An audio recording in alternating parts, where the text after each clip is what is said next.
7 तारीख को चुनाव होने हैं बार के, और बड़े ही अहम तरीन चुनाव होते हैं क्योंकि आप जानते हैं कि बार की बॉडी एक ऐसी बॉडी है जो कि जम्मू के डेवलपमेंट के लिए कभी भी कोई भी स्टेप जो है वो उठा सकती है, चाहे वो फिर चक्का जाम को लेकर हो, चाहे वो फिर बंद को लेकर हो। हर वक्त बार की बॉडी जो है वो जम्मू के लोगों के साथ जो है वो खड़ी रहती है। पहले हमने प्रधान जी से बातचीत की जो प्रधान की कुर्सी के लिए जो है वो चुनाव लड़ रहे हैं। अब हम बातचीत करेंगे जनरल सेक्रेटरी की कुर्सी के लिए जो लड़ रहे हैं इस समय एहतम शाम भट्ट साहब, इनसे हम बातचीत करेंगे। भट्ट साहब, जनरल सेक्रेटरी की कुर्सी के लिए आप जो है वो चुनाव लड़ रहे हैं, क्या कहेंगे, क्या इश्यूज रहेंगे आपके? जिस तरह से प्रधान साहब जो पहले चुन के आए हैं और इस बारी भी जो इलेक्शन में खड़े हुए हैं अभिनव जी, उनका ये कहना है कि कुछ अभी भी ऐसे मसले मिसाइल हैं जो वकीलों के, जो यंग वकीलों के हैं, जिनको रिजॉल्व करना काफ़ी ज़्यादा ज़रूरी है। तो बीइंग जनरल सेक्रेटरी अगर आप चुन के आते हैं तो आप किन किन इश्यूज़ को लेके जो है वो चुनाव में उतरे हैं? देखिए, 2024 के ये बार इलेक्शन हो रहे हैं।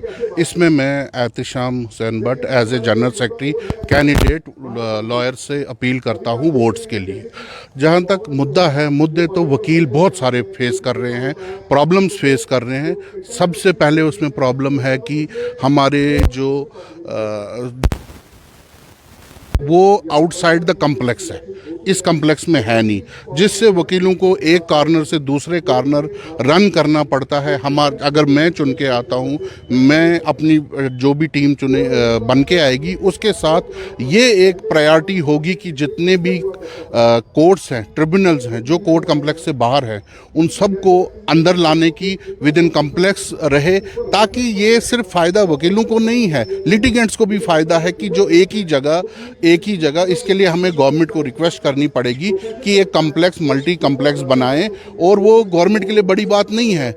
जो इस वक्त एग्जिस्टिंग इंफ्रास्ट्रक्चर है वो पूरा नहीं है, उससे लिटिगेंट सफ़र कर रहे हैं। अगर आप वकील को छोड़ के अगर आप लिटिगेंट्स को भी पूछोगे, वो भी सफ़र कर रहे हैं रजिस्ट्रेशन के मामले में, ट्रिब्यूनल के मामले में। हमारा यहाँ ट्रिब्यूनल अभी तक ऑनलाइन चल रहा है, वर्चुअल मोड पे चल रहा है। हम चाहते हैं कि ट्रिब्यूनल फिजिकल हेयरिंग शुरू हो जाए, और वो इसीलिए ट्रिब्यूनल ऑनलाइन चल रहा है क्योंकि इंफ्रास्ट्रक्चर नहीं है।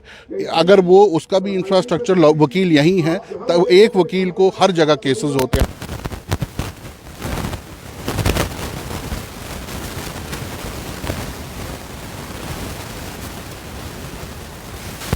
कोई अभी इंश्योरेंस पॉलिसी नहीं है, वकील तो सेल्फ डिपेंडेंट होता है, उनके लिए कोई सैलरी तो होती नहीं है, जो क्लाइंट देता है वो फीस होती है। उसके लिए इनकी एक कोई हमारी बार अगर चुन के आए तो हम एक इंश्योरेंस पॉलिसी इंट्रोड्यूस करेंगे, जिसमें अगर कोई ज़ख्मी हो या कुछ और हो तो उसके लिए पॉलिसी होगी।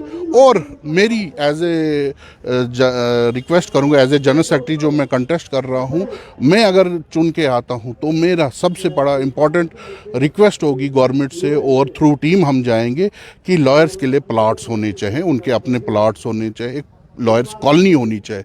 और लॉयर्स कॉलोनी डिमांड करना कोई गुनाह नहीं है, क्योंकि सबकी कॉलोनीज़ होती हैं यहाँ। सरकार अपने थ्रू प्रॉपर चैनल हमें एक जगह अलाट करके वहाँ लॉयर्स कॉलोनी सब्सिडाइज रेट पे लॉयर्स, क्योंकि यहाँ पेरीफेरीज से लॉयर्स आते हैं जिनके घर नहीं हैं, उनको लॉयर्स को इधर सब्सिडाइज रेट पे प्लाट होगी। गवर्नमेंट एनक्रोचमेंट को देख नहीं रही है, लाखों ज़मीन, लाखों कनाल की ज़मीन एनक्रोचमेंट में है, और उस पे एक्शन नहीं ले रही है। लेकिन हमें आज तक लॉयर्स कॉलोनी, ये तो गवर्नमेंट ने खुद ऑफर करना था, नहीं दिया है, और लॉयर्स कॉलोनी की हमारी डिमांड होगी। चलिए भट्ट साहब, हम उम्मीद करते हैं कि आप 7 तारीख को आपको वोटिंग हो और आप जीत के निकलें। आखिर में क्या संदेश जो है वो आप देना चाहेंगे हमारे चैनल के माध्यम से? मैं आपके चैनल के माध्यम से जितने भी प्रैक्टिसिंग लॉयर्स हैं, जो बार मेंबर्स हैं, उनसे रिक्वेस्ट है कि मुझे एक बार मौका दे और मुझे वोट, अपना कीमती वोट देकर जनरल सेक्रेटरी के लिए चुने। मैं आपका बहुत शुक्रगुजार हूँगा। बहुत बहुत शुक्रिया भट्ट साहब बातचीत करने के लिए। तो जनरल सेक्रेटरी की पोस्ट के लिए जो है वो भट्ट साहब जो है वो इस समय कंटेस्ट कर रहे हैं, और आप इनको वोट करके जो है इनको विजय बना सकते हैं, और जो इन्होंने इश्यूज़ उठाए हैं उन इश्यूज़ के ऊपर जो है ये काम करेंगे। बाकी अपनी राय इस वीडियो के कमेंट सेक्शन में ज़रूर रखेगा। आप इसी तरह से बन रहे द न्यूज़ नाउ के साथ। मुझे दीजिए इजाज़त। आदाब, अस्सलाम वालेकुम।